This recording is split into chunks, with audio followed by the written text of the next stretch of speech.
How do you manage commodities out 1 year, out 2 years, out 4 years to win?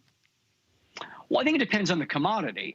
We actually do think that oil prices are going to remain firm in the near term, and we've been having some tactical positions to take advantage of that in the equity market. Other commodities we're less sanguine on. One place where there's been a big change in our portfolio is gold. 14 months ago, we had a fairly significant position in gold. Today, we've reduced it to almost zero.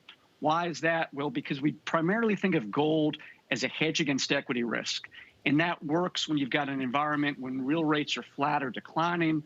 If part of our view is that real rates normalize a bit, that particular commodity is unlikely to work as well as it did in the middle of 2020. Russ, that's really interesting. A hedge against equity risk, but not inflation per se. Why is that, Russ? I think this is a very important point. Gold is often spoken about as an inflation hedge. I don't think that's wrong, but you have to look at very long horizons, measured in decades, well beyond the investment horizon of most fund managers. If you're thinking about the near term, there are probably better hedges against inflation in the equity market.